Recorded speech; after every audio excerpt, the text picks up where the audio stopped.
Good morning, Peppertown family.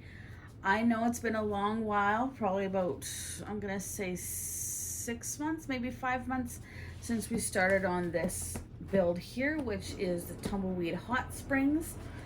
Now, last year I did sort of have it into my village. I just had one of these on top of it to make like a ski hill little thing.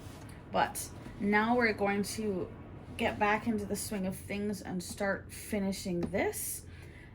In the first video, I showed how to put everything together and started with the putting the plaster casting and plaster on. So now that it's completely dry, it's been sitting for a long time, it is 100% dry. It's got two, actually I think it has 3 coats on it because of all the rocky area here of that. I have been kind of sitting on it for a little bit here because I've been trying to figure out how to make it actually look like hot springs.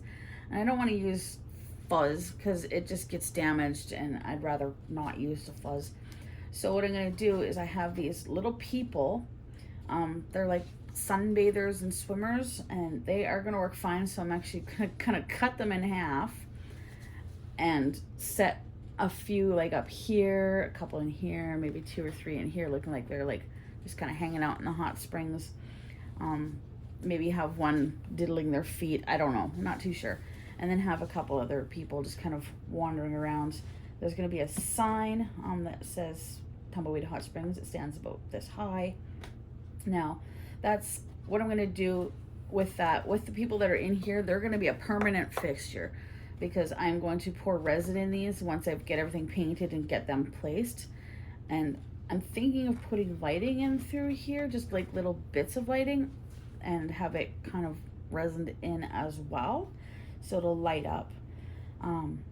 So we're going to have that as a permanent thing. So, but first, before we get into all the painting, we're not doing any painting yet. When I do, it'll just be the black wash.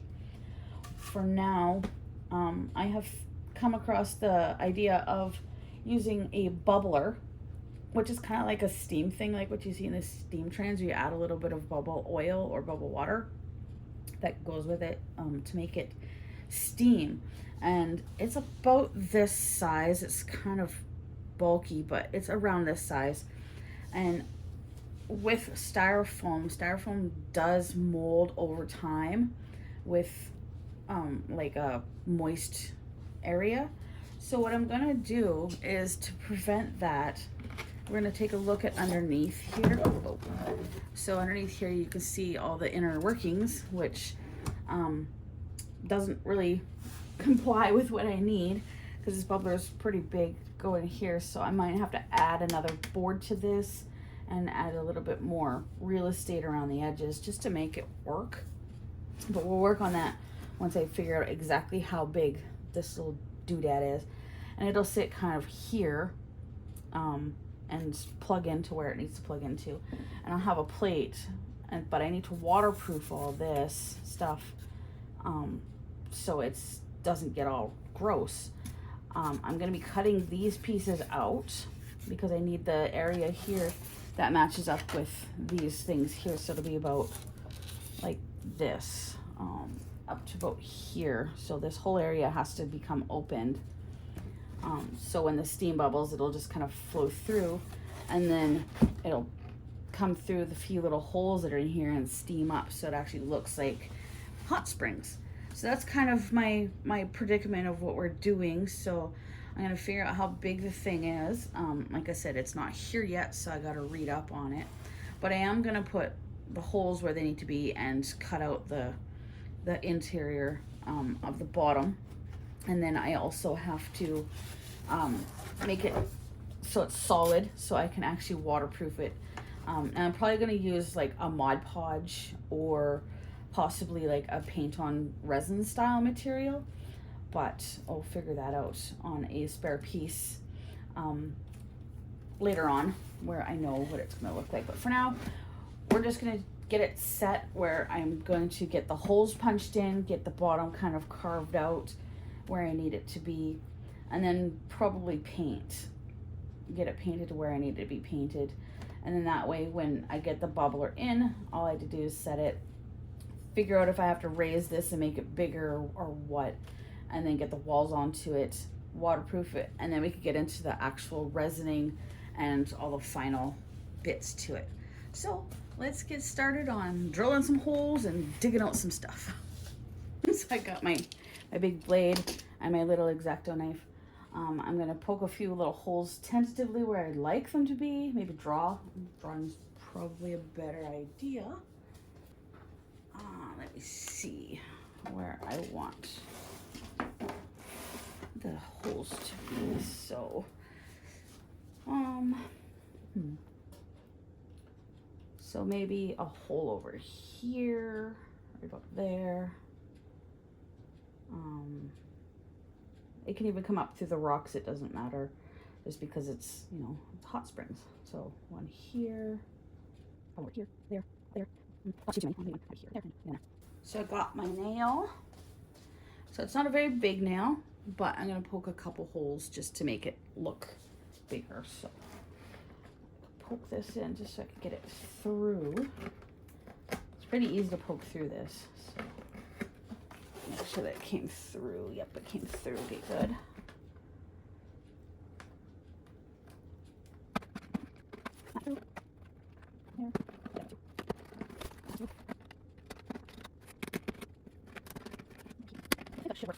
Now I'm actually just going to use toothpicks to poke where the holes actually are, so I know where to actually poke holes. This will allow me to see where holes are underneath as well.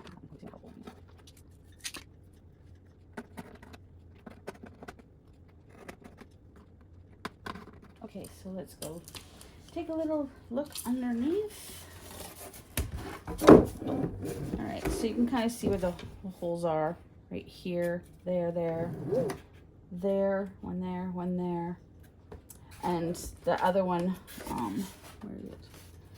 There's one on this side over here, and then this one in the middle is somewhere in this mess. I'm not too sure where exactly it is, but it's definitely not in this section. It's in one of these, so I might need a longer skewer. Yeah, it's definitely in there.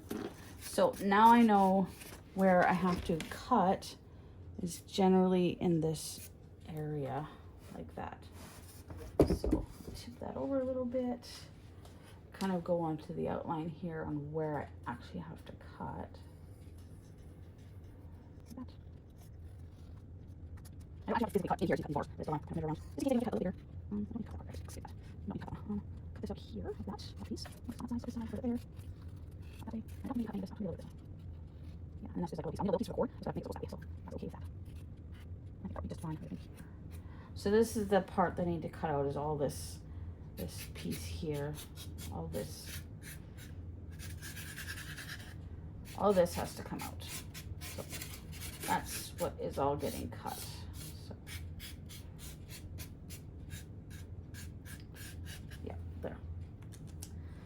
So that's what I'll be cutting out. Now I'm probably going to fast forward through it just because I don't know how messy it's going to be, or if I mess up big time somewhere else. So we'll do some cutting and figure it out.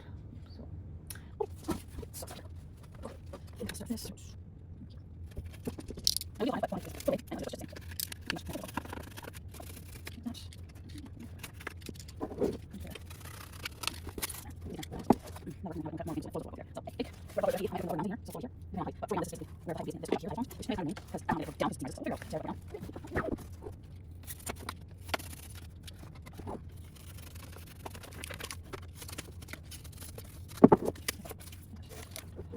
there's that. I will have a wall back here from there, since I'll put in there. Just let me get basically a hole right there. Here. I'm going to hold it down here along here. Since these are because I'll do pieces to cover that. But if you're going to do all flat, so I probably want to do this here to there and split all across here and should be good. Right, and you might have to do this.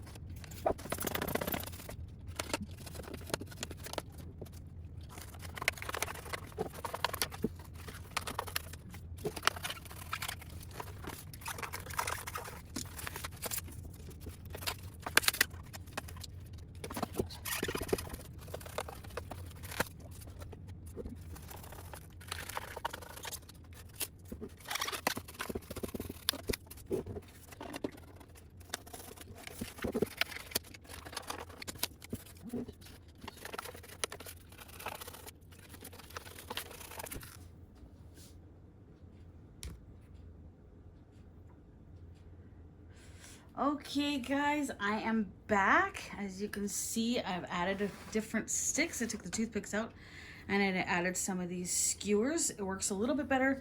They're easier to see on this side, but they are way easier to see on the inside. You can tell exactly where they all are. And just makes it so much nicer. So no, where the heck are they? Oh yes, this one. This is the one I'm trying to worry about. There. Okay, so I got those 3 that are in here, well 4 technically, and then I have a couple over here and down through there. So now they're all in the right spaces, so I can actually build kind of the walls. Now like I said before, I don't really need to build the walls through this part. I just need to build a wall from here to there. I am gonna build the wall in here because I don't want it to pool up here and go anywhere, so I'm gonna build a wall from there to there, keep this one, and just a little wall from here to here. And that should be good. Like I said, this piece now, this here now has a way of traveling up the little slope. I am gonna fill this bit in so it's more flat. I'll probably just put a piece of tape or something over that so it's a little bit more there. So this will fit just nicely right into there where the bubble will work. So, and hopefully it'll kind of spread across. It'll go down and up and whatever. I do need to cover this off, so what I might end up doing is just using the plaster. Once I get the walls on, just plaster it and then go over it with like I said, the glue or a resin type stuff. I think even the plaster might work, but I don't know how water resistant it is because you're not supposed to get plaster wet because it turns to goo. So, but that's where we're at. So in the second part of this, I will probably have the walls put on because it's gonna be kind of a pain in the butt, but I'll show you sort of, like take these pieces, I guess, to show you how I'm gonna placing them. So they'll be placed somewhat like that and just glued on. So I guess, yeah, that's about how it will, like that, and just glued in place where it needs to be, and then we'll get to plastering the bottom. I think that's probably the best bet, is to plaster it. That way I can cover this up here. So I'll go away, I'll get that done, I'll have it plastered, and then we'll be back before I do the other parts. I am going to keep these pegs where they are. I'm gonna put black spots on so I know where to punch through a little bit, so I know, yeah, all that goodness. So should be fun. I'll see you guys in the next bit. Yeah, thanks for watching, and we'll see you shortly. Bye.